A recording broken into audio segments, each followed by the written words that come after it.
Again, on Fort's suggestion, we mainly traveled at night. Even though the world was such a mess, the twilight still made everything look quite beautiful.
We took refuge in another bombed-out building, with Fort deciding when it was time to move again.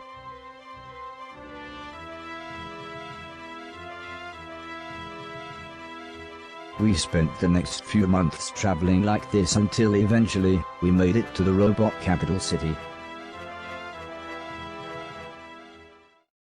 Fort had told me how the capital used to be a human city, but after the war, the robots had more than taken over. However, I didn't expect a literal cathedral of video games.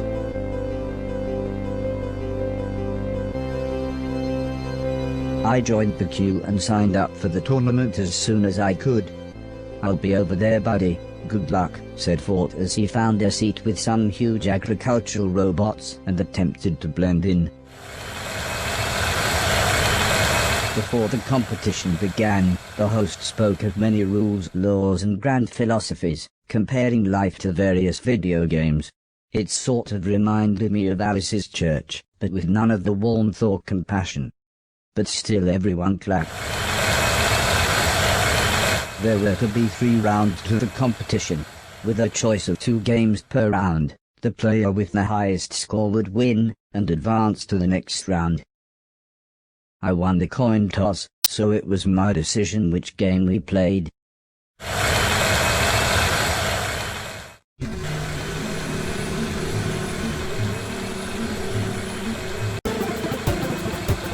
Play a short song and score as many points.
Ladies and gentlemen, your round 1 winners.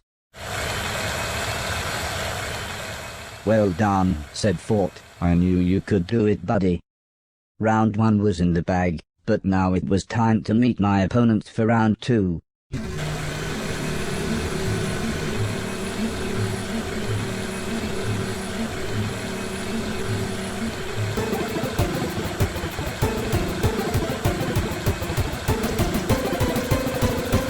Shoot everything and score as many points as you can.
Ladies and gentlemen, these 4 are your semi-finalists. Fort smiled as I stepped off the stage, but neither of us said anything. We were too focused on winning.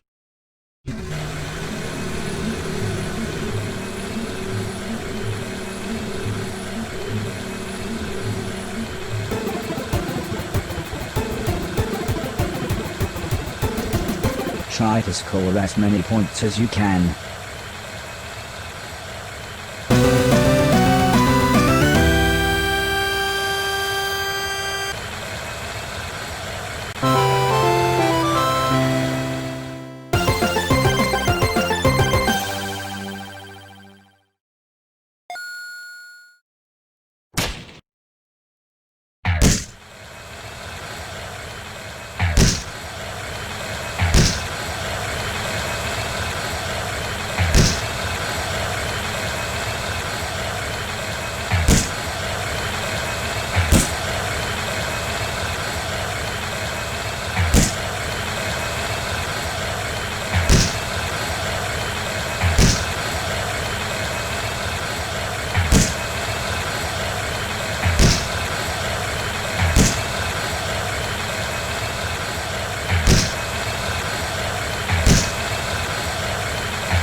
So here we have it.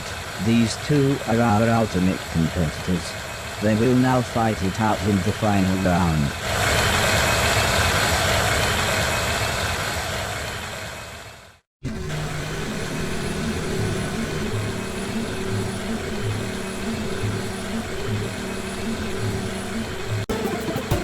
Cover the level with ectoplasm as fast as you can.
Everyone cheered. The host even declared me the winner. But then, for some reason, a videotape which contained a better score than mine was presented. I was then informed that I would have to play my opponent again, but now on a mystery game. It seemed a little unfair, but I guess it was supposed to be some kind of tiebreaker.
that finally won round 4, and thus the whole competition.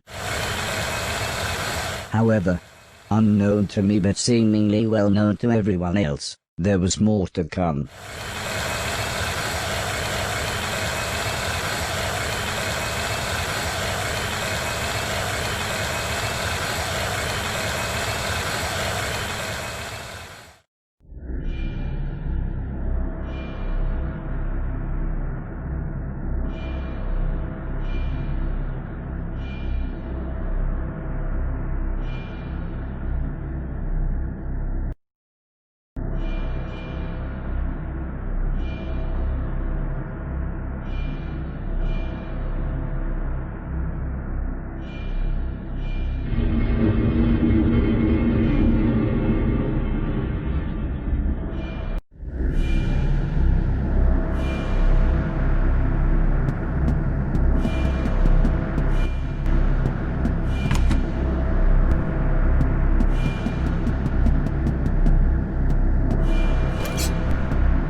As I walked forwards, I heard a voice reciting a poem. To see a world in a grain of sand, and a heaven in a wild flower, hold infinity in the palm of your hand, and eternity in an hour. Show me your mark, demanded the yellow machine. I would have done as he said, but I had no idea what he meant. The machine sighed. Your serial number. Who are you, robot? To me, the number had always looked unimpressive, but it clearly meant something to this machine. For several minutes he called me things like, the firstborn, the chosen light, the cleanser of the world, and of course, literally, the one. No matter, said the machine when he finally composed himself. Before you can take the artifacts, we must play the game. Winner stays on.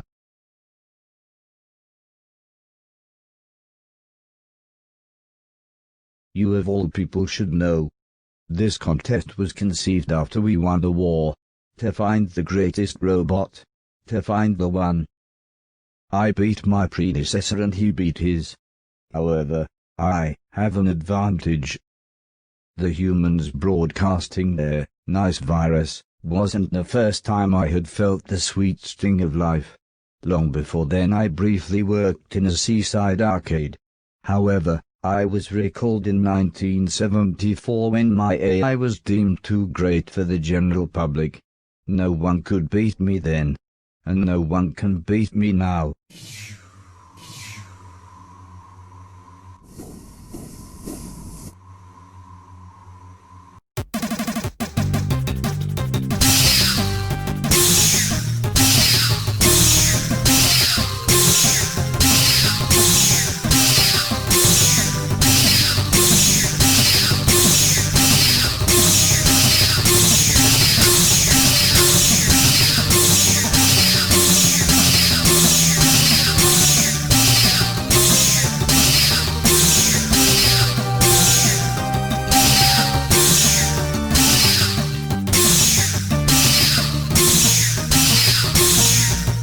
That was a fluke.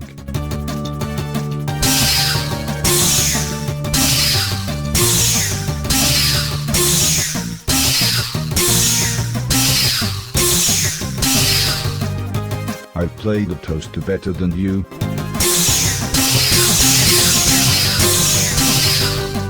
Have you even played this game before? I must be getting old. No, you can't win. That wasn't fair.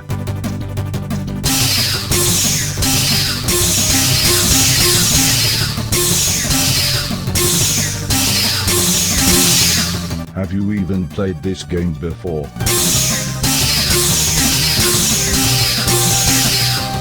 Pathetic.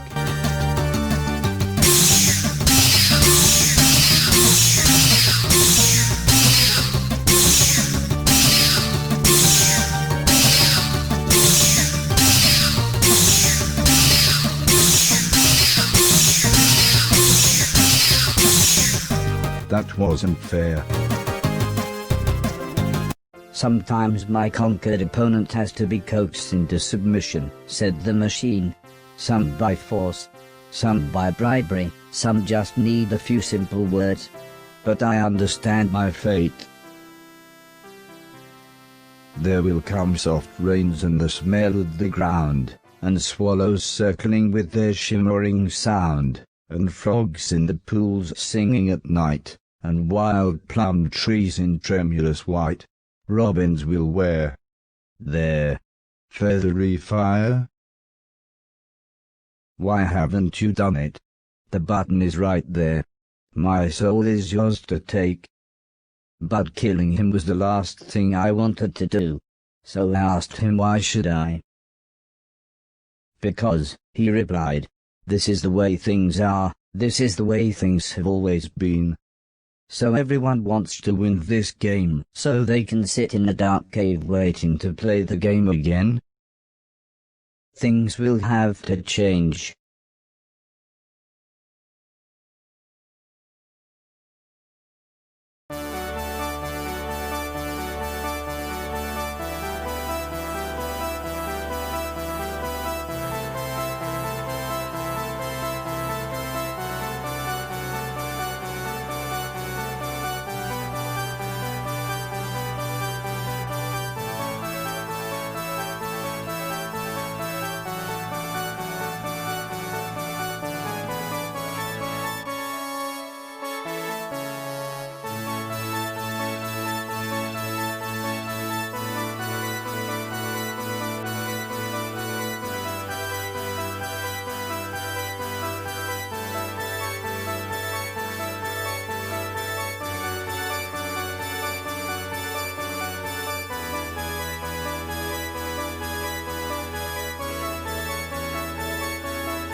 And so, I was crowned by the grace of God, defender of the faith and ruler of the known world. I gave many rousing speeches to my new nation, and, when I told the machine about the moon and the man in black's army, he discussed with the council of 9 advisors and assured me everything would be taken care of. I had won the sacred tournament, so I, and I alone, had the right to wear the magic shoes of gravity defiance. The only trouble was, they didn't really work. I mean, they were fine as a pair of shoes, but I could no longer run up walls. But I guess this didn't really matter anymore, as one of the many perks of being the ruler of the known universe was that I could have everything I ever wanted. As awesome as my arcade was, Fort made it clear he wanted to leave, as he thought we had more important things to do.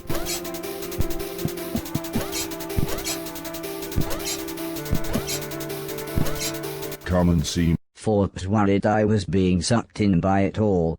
I am not, I replied. I'm ruler of the world. Fort sighed. That's exactly what I mean. I've barely seen you in weeks. We were going to take Barry and Alice to the park, but all you do is play video games.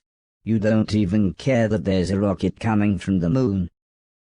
I've been busy, I explained, and the advisors said they'd take care of the moon. We beat the humans before. We're in a good position to enter into peace talks. Fort turned to leave the room.